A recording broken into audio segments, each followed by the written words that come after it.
Le coin lecture.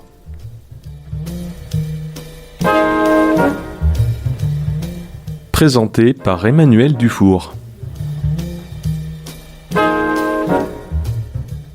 Chères auditrices, chers auditeurs, bonjour et bienvenue dans ce 25e numéro du Coin Lecture, l'émission de Radio Libres en Périgord dédiée à la lecture de textes d'autrices et d'auteurs locaux et contemporains. L'auteur à l'honneur aujourd'hui est Jérémy Moreau. Né à Tours en 1960, il vit désormais à Nayac en Dordogne. Sa carrière dans le domaine de l'éducatif et de la psychiatrie l'a sensibilisé à toutes les formes de détresse et d'exclusion, et c'est ce qui transparaît dans ses romans. Lauréat de plusieurs prix de poésie, Jérémy Moreau est aussi l'auteur de 4 romans, Ma mère, cette utopie, Un père naufragé du temps et Les journées de Givre aux éditions L'Harmattan, et plus récemment Les Par-dessus de l'enfance aux éditions Les Impliqués. Ce sont les premières pages de ce dernier roman, publié en février 2025, que je vais maintenant vous lire.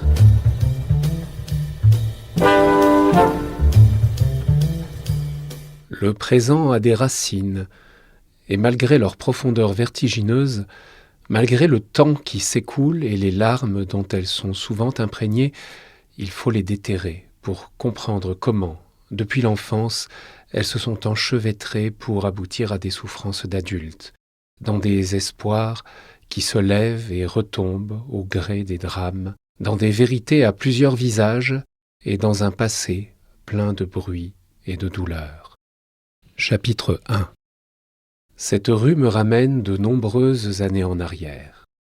Je m'y faufile, y respire l'odeur des pierres et des feuilles, y longe les maisons alignées en silence, en fixe les pavés, armés, immobiles et mutiques, avec cette étrange sensation de tourner avec fébrilité le disque de ma mémoire pour trouver la juste fréquence de mon passé.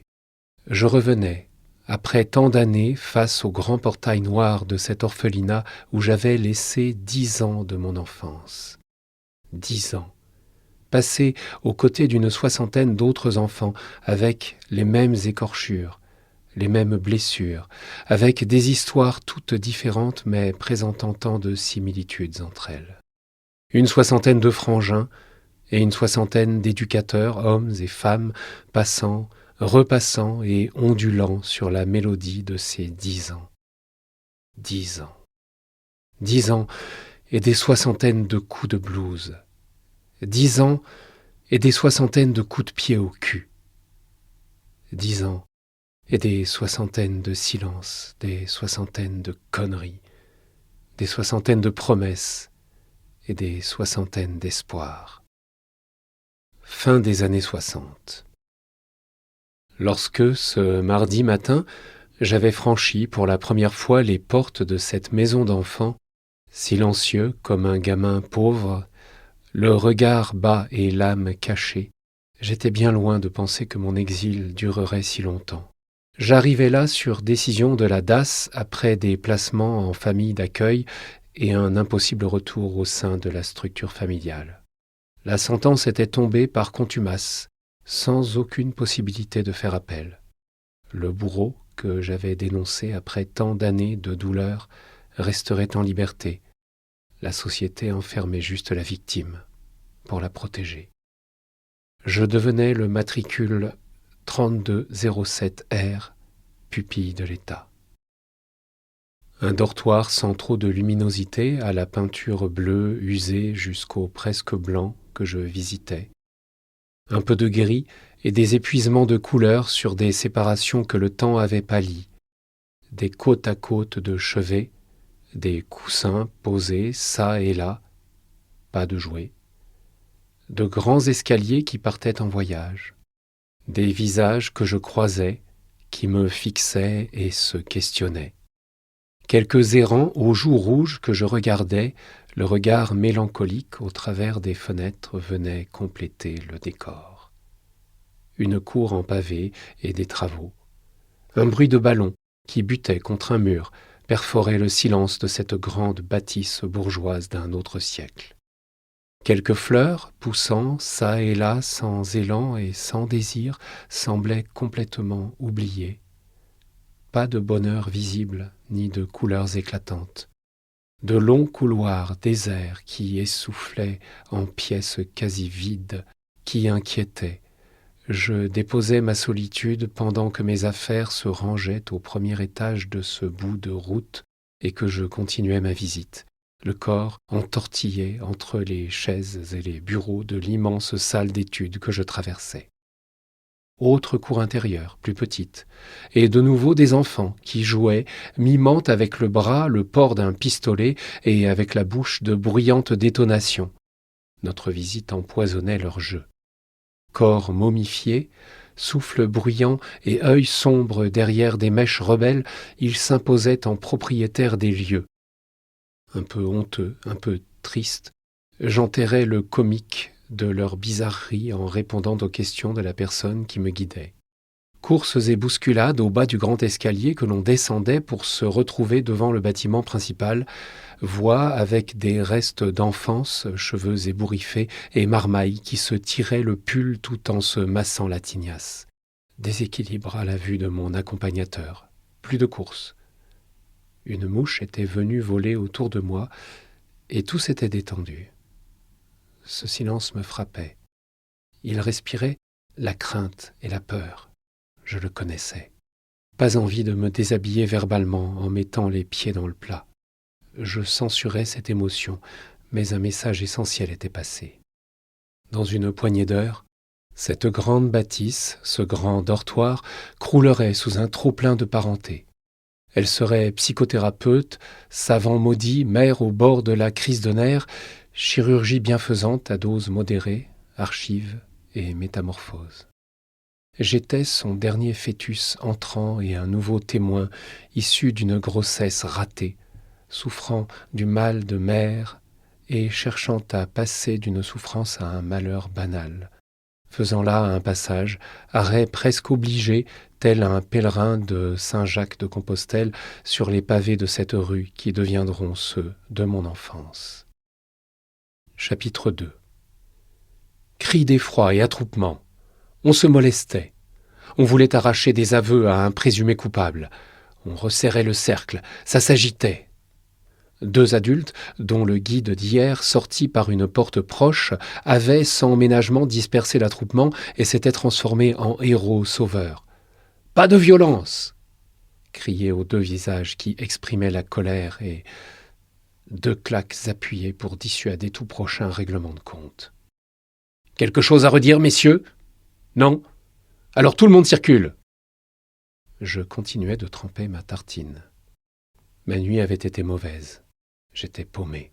Hier soir, dans le dortoir, ils avaient promené sur moi des yeux écarquillés, étonnés, écorchés.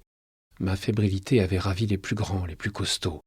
J'avais pénétré leur espace par effraction et les propositions pour en payer le prix s'étaient enchaînées, cyniques et grande gueule.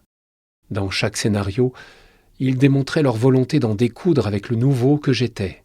Ils étaient les chefs, les plus âgés, et je tombais là, vulnérable à souhait, presque infirme faute de place, me cognant, inquiet, au mur d'une pièce devenue subitement trop petite. J'apprenais dans le même temps leur façon de marcher, leur magouille, leur violence, leur soif de pouvoir et leur dialogue nocturne, loin de tout dispositif d'urgence. Première règle, le silence. Ici, on fermait sa bouche. On ne rapportait pas aux éducateurs, sinon c'était la correction et l'amende. Ici, tout avait un prix, le leur. Tour à tour, chacun avait repris le flambeau, d'intimidation en intimidation, comme une longue traque. Ils me trouvaient antipathique, et c'était palpable. Comment se battre seul contre un dortoir ? Mon angoisse se lisait, et ils en riaient pendant que des lambeaux de vécu se ramenaient au jour. Les yeux lourds de secrets, j'argumentais ma peur de cette maltraitance. Rien ne les touchait. « Maman, j'ai perdu mon doudou !» Rire pour eux, à la sortie de cette moquerie par celui qui semblait être le chef des chefs, dans ce cercle vicieux de caïds de dortoir, et douleur pour moi, quand 2 coups de poing percutaient mes épaules. Pas de pleurs, juste une peur au ventre que je connaissais déjà. J'attendais, la gorge nouée mais rompue à l'exercice, que la lassitude les gagne en dédramatisant tout et en m'inculquant à très forte dose la volonté de ne pas leur faire plaisir en versant des larmes. Ne pas mendier leur pitié. Pour les coups, j'avais l'impression de posséder une âme de vieillard. Merci, ma mère, de m'avoir endurci. Ils avaient continué un long moment leur duel à main nue, tout en formant autour de moi un aligné de trognes de bagarreurs incroyables. C'était à qui allait emporter l'enjeu de briser la bouillie inexpressive que je leur renvoyais, confiné dans le huis clos de ma solitude. Le réfectoire se vidait. Je finissais seul, debout contre la table, le contenu de mon bol. Des senteurs de graisse fondue et d'herbes aromatiques émanaient de la cuisine, en haut de l'escalier, et se répandaient sur les steppes de mes pensées marécageuses. Quel était donc ce rituel, né sans doute dans la nuit des temps? Pourquoi étais-je leur ennemi? Quelques piécettes offertes par ma dernière famille d'accueil et que j'avais pu garder tintaient dans le fond de ma poche quand, après quelques minutes de chancelant, je me poussais vers les quelques marches de bois qui menaient vers ma nouvelle condition de gibier pour cette nouvelle famille ensauvagée et hallucinée, telle une sarabande endiablée, et vers la grande salle d'études. Odeur d'encaustique. Vieux papier peint, traces indélébiles imprégnées dans le bois des bureaux comme des souvenirs, des rites de passage, théâtre d'ombre dans une mémoire collective. J'étais là, sans aucune raison d'y venir. Qu'est-ce que je faisais aujourd'hui?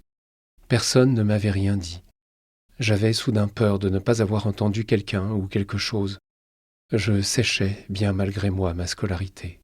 Mon changement de résidence scellait à plus ou moins court terme un changement d'école. Aucun adulte. J'étais seul, dans ce théâtre où, un peu ahuri et surtout très perdu, j'arpentais les premiers chapitres de mes premiers volumes. Les départs vers les différentes classes intramuros et extramuros faisaient coulisser les panneaux de ce décor. La grande maison se vidait de bruit et de vie, me donnant l'impression de s'éteindre petit à petit. Comme un soldat en faction à son poste de garde, je la surveillais, à la recherche de ses fantômes, de ses coups de cœur, de ses déceptions. J'étais là, ami de la famille. Pour le reste, cela ne méritait pas le César de la mise en scène. C'était le début du tournage d'une nouvelle partie de mon histoire, le début de nombre de nuits de monastère, le début d'une plongée dans les yeux de l'incompréhension. C'était l'apprentissage de la vie en collectivité, même si, au vu de ce que j'avais vécu dès le premier soir, cela ressemblait plus à un gang qu'à une collectivité, avec à sa tête des duos, voire des trios de parrains, plus en culotte courte, mais pas encore tout à fait en pantalon long. Il fallait faire sa place, demeurer et ne pas s'écraser, les manipuler avec prudence comme si on manipulait une bouteille d'acide. Ma force, du fait de mon âge, n'était pas physique. Les plus grands avaient 5 à 6 ans de plus que moi, voire un peu plus pour 4 ou 5 en attente de départ. Mais j'avais des ressources, des crayons et des gommes pour sans cesse redessiner, réécrire mes aujourd'hui et mes demain, et n'avais aucune peur des moyens importants que certaines personnes peuvent mettre en place, avec sans cesse de nouvelles perversions afin de soumettre les plus faibles. Il saurait sans aucun doute me terroriser, cela était d'ailleurs déjà fait, mais je saurais nettoyer mes plaies, les désinfecter, en tuer les bactéries et en stimuler la guérison. Le film était banal. La collectivité soit déshumanise, soit victimise. Une fois cela compris, vive les préados rebelles. Mais qu'ils furent durs, ces débuts.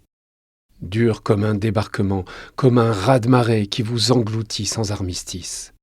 J'étais le nouveau, et ils m'expropriaient de leur paysage. Leur mécanique bien huilée me creusait comme une pelleteuse, leur poids me ratissait. Ils avançaient, coûte que coûte, puissants, fermés au dialogue. Personne pour m'aider, pour calmer les esprits. J'étais aux abois. Ils me travaillaient comme des micro-chirurgiens.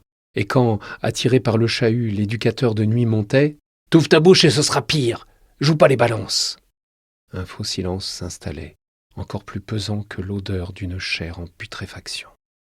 Des soirs et des soirs d'armoires éventrées, d'habits déchirés ou jetés dans le trou des WC à la turque. Des soirs de mains sur moi qui me déshabillaient, me serraient les testicules pour m'obliger à siffler, qui devaient sans doute prendre du plaisir à me mettre à poil sous les cris d'une réjouissance collective croustillante comme un viol crevant l'écran d'un cinéma pornographique. Des douleurs, des impasses, des heures à chercher comment m'échapper, comment ne plus être leur flagrant délit, leur faux ennemi, leur festin. Des heures dépouillées de mes vêtements, de mon peu de bien, de mon âme, à tenter, malgré la honte et le mutilé, de continuer à m'accepter, en censurant ces mouvements de tourmente, en me sentant sale, sauvage et inquiet. Des heures à attendre le sommeil qui venait emmailloter ses Thénardier, accompagné de son noir absolu et de son silence assourdissant qui me prenait par la main pour m'accompagner vers des métamorphoses et des fins de révolution, où je n'étais plus cet écorché défilant dans l'incertitude et l'allergie des noms chanceux. Chapitre 3. Des nuits comme des remparts, des contrepoisons, où, pendant des semaines, les mâchoires serrées, j'avais brouillé les cartes de la réalité pour tenter de rire, où j'avais surmonté des mers démontées, des désespoirs et de l'absurde dans des fonds de tranchées, où, épuisés, s'endorment tard les poilus, respirant la mort, la peur et les odeurs de poudre. Après quelques jours d'observation, j'avais troqué l'école Pasteur pour l'école Anatole France. Là, pas de grand changement. Du biscornu, de la grande gueule, de la vraie tare, du déjà porteur de treillis et noyé dans tout cela encore quelques aventures de cap et d'épée, quelques mises en scène où l'on retrouvait un peu de son enfance et quelques voyageurs tombés de la lune. Seule respiration à plein poumon, la senteur jardin de plusieurs jolis souvenirs habillés en jupe courte qui faisaient naître en moi des éclairs de poésie inoubliables et des images sublimes, qui prenaient vie, puis s'évanouissaient, faute d'oser parler. Il faut dire qu'à l'époque de ce récit, les maisons d'enfants n'étaient pas mixtes. Avant d'être pensionnaire de cette grande maison, je me sentais bien à l'école. J'y ouvrais mes valises, y fermais quelques volets pour de nouvelles libertés. J'étais enfin moi, un jumeau de moi ou un autre moi. Sans doute, à cause de tout ce qui se passait au sein du cercle familial, l'école était devenue ma liberté, mon refuge. Dans cette nouvelle école, tout recommençait comme si la vie n'était qu'une vaste comédie. Je ne me sentais plus disparu dans le silence. J'y aimais tout et je me rempaillais, bravant de nouveaux abrutis grâce à de nouvelles libertés. J'entendais de nouvelles histoires et tout cela doublait, triplait, voire quadruplait mes pouvoirs anesthésiants. Difficile à croire d'un enfant, mais l'école me réjouissait. Elle était ma confidente, ma salle d'attente, mon fleuve nourricier. En un mot, elle m'apaisait et faisait que, dès ses portes franchies, je ne prêtais plus qu'une vague attention et importance aux bavures que les crétins du soir me faisaient subir, trouvant en son sein tous les casiers qui m'étaient nécessaires pour y loger mes horreurs et mes barbaries. Ces crétins du soir. J'aime bien cette expression pour ces frères inhumains. Que de rôles m'avaient-ils offert dans leur labyrinthe de la loi du plus fort. Mais parce qu'il y a toujours un mais, de processus en processus, je me faisais quand même un bout de place. J'avais, de petit service en petit service, été utilisé, pour éviter de dire un mot plus fort, comme valet, homme à tout faire, cireur de pompe, et avait presque obtenu, sans héroïsme aucun de ma part, la confiance de certains hauts dirigeants de la sainte mafia des dortoirs. Mes silences et mes manques de pleurs faisaient de moi un sujet étrange. Même s'il me réservait encore quelques raffinements, il y avait du mieux. Je passerai ici les croustillants détails qui faisaient de moi une caricature ou un dessin humoristique au gré de leur humeur. Ce mieux était une petite victoire qui ne m'empêchait pas de garder la tête froide. Mon arrivée en cours d'année avait fait que l'on m'avait installé dans le seul des 4 groupes où il restait de la place. En l'occurrence, le groupe 1, celui des plus grands. Normalement, à mon âge, j'aurais dû être dans le groupe 3, voire 4. Ceci expliquant cela, je savais qu'à la fin de l'année scolaire, ou quasiment, tous allaient soit partir, soit changer de structure. Je devais faire attention à ces demi-dieux triomphants, capables de tout, et protéger ma tête de poupon triste pour ne pas être autopsié par ces justiciers postés à l'est d'Éden. Les week-ends étaient plus calmes. Beaucoup d'enfants partaient, principalement en famille ou en famille d'accueil, et pour les autres comme moi, du moins au début de ce placement, pas de sortie. La grande bâtisse devenait ces jours-là un jeu de loi géant et chaque pièce une immense case où l'on s'arrêtait ici et là avant de faire marche arrière. La pression se relâchait, donnant cet étrange sentiment d'avoir un peu de pouvoir. Des jeux, quelques sorties en ville, bien en rang, 2 par 2, à la découverte de quartiers qui m'étaient totalement inconnus. Des longueurs de rue comme des allées de forteresse. De l'abondance de gestes pleins d'improvisation pour cette petite armée criarde loin des murs. De l'ennui également, quand il faisait trop mauvais ou que l'éducateur de week-end était trop fainéant pour sortir. C'étaient nos journées d'attente, telles des chats devant un trou de souris, durant lesquelles on se dessinait une autre vie. Notre imagination nous faisait franchir tous les horizons. Des recoins d'escaliers qui devenaient grottes perdues au fond des océans, des franchissements de seuils à 4 pattes ou en rampant, tétanisés par de fausses lumières aveuglantes, des tournées à gauche, à droite, des vraiment pas loin mais ailleurs, des tentées de s'enfuir que l'on invente en rêve et que l'on se joue. Pas beaucoup de plaisir, mais dans notre petite misère, ces jours de calme étaient des jours de fête. Certains enfants qui restaient comme moi recevaient parfois, pour quelques heures, des membres de leur famille qui n'avaient obtenu qu'un droit de visite. C'est ce qu'avait obtenu mon père, dans l'attente d'un droit d'hébergement, un droit de visite à la grande bâtisse. Pour ma mère, la question ne se posait pas. Aucun contact. Je n'en ferai jamais la demande. Elle ne fut que fragments, clichés jaunis, morsures, douleurs, voix lointaines et milieux complètement étrangers. Avec mon père, que restait-il de notre histoire? Le rire était mort, laissant place à des émotions enfouies. Il avait maigri, avait vendu la superbe 4 chevaux Renault qui m'avait tant ébloui et fait rêver.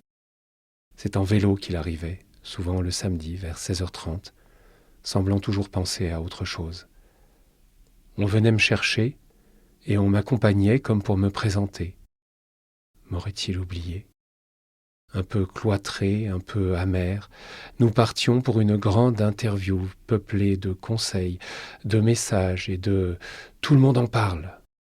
Ces paroles se traînaient, soucieuses de ne pas aggraver son absence, puis elle prenait des pauses pendant que ses mains me caressaient les cheveux. Et beaucoup, beaucoup de « tu te souviens ?» Puis venait le vide. J'étais comme happé par un énorme trou. Ne me restait que quelques pièces de fond de poche qu'il me laissait à chacun de ses au revoir. Je le regardais partir, poussant son vélo dans un bruit de ferraille, de cliquetis sur les pavés de cette rue, aux prises avec sa propre histoire, son propre destin et son propre désastre. Chaque entrevue rouvrait des blessures à peine refermées, mais elle rassurait quand même un peu mes peurs. Avec émotion et sans colère malgré tout, nous rebâtissions à chacune de ces visites une petite partie d'un nouveau pont. Je ne connaissais plus ses usures à l'usine, ses souffrances, ses tranches horaires. À aucun moment il ne s'attardait sur lui. Il ne se plaignait toujours pas de ce coup du sort qui venait de décimer sa vie et continuait, tel un survivant, à tenter de résoudre, en répétant sans doute 100 fois par jour les mêmes gestes, l'énigme de sa vie de couple brisé. Un morceau de lui était tombé à la mer et déclaré perdu, corps et âme. Rien non plus, sur celle qui devait partir mais qui, pour le moment, demeurait malgré tout encore à ses côtés. L'aimait-il à ce point? Était-il dans le renoncement total ou mu par la peur et trouillard dans la révolte? Quelle réalité décevante succéderait à l'amour de le savoir lâche à ce point si telle en était la raison? Est-ce que je connaissais le père qu'il était? Pourquoi son silence? Je savais qu'il avait été entendu par la police quand je fus soustrait par la justice. L'amour me posait question. Était-il à ce point une maladie, une souffrance, une folie? Pour mon père, quelle en était sa ténébreuse définition? Qu'attendait-il de cette femme, de cette mère et de leur relation au mensonge minable?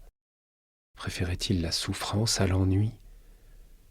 Après ces illusions évanouies, décidait-il de rester dans l'enfer lugubre d'un face-à-face, toi et moi, pour la vie, morne et sans aucune profondeur?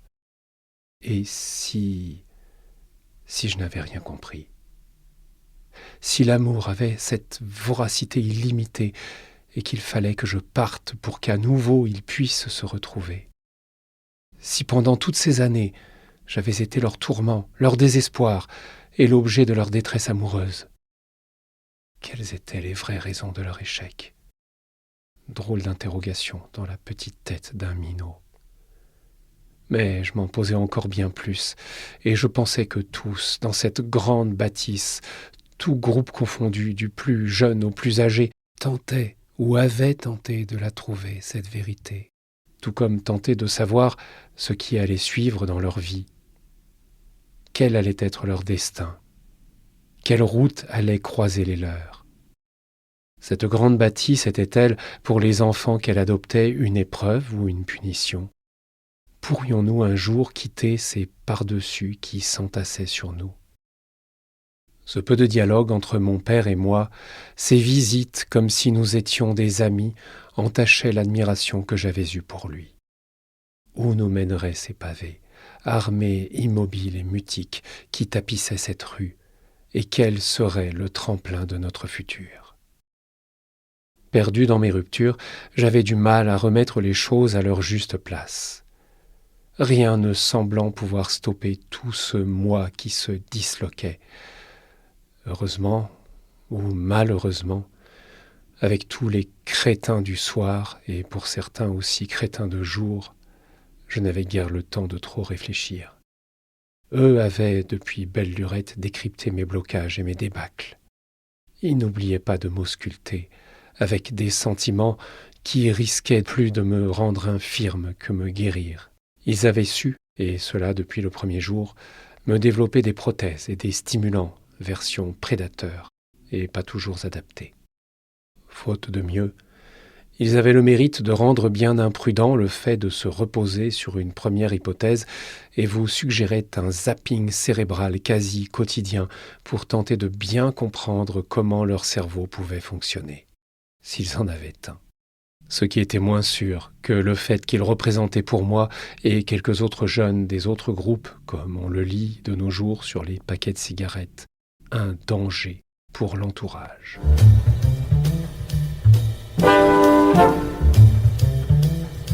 Vous venez d'entendre un extrait des Par-dessus de l'enfance de Jérémy Moreau, publié aux éditions Les Impliqués. Vous pouvez vous procurer ce livre et tous les autres de Jérémy Moreau dans toutes les librairies et sur les sites de vente en ligne. C'est tout pour aujourd'hui. Je vous rappelle que vous pouvez me recommander des autrices et auteurs locaux et contemporains en contactant RLP par mail à l'adresse radiolibresenpérigord@gmail.com ou en laissant un message au 05 53 46 80 24 en précisant le nom de l'émission Le Coin Lecture. Merci de votre écoute et à la prochaine fois.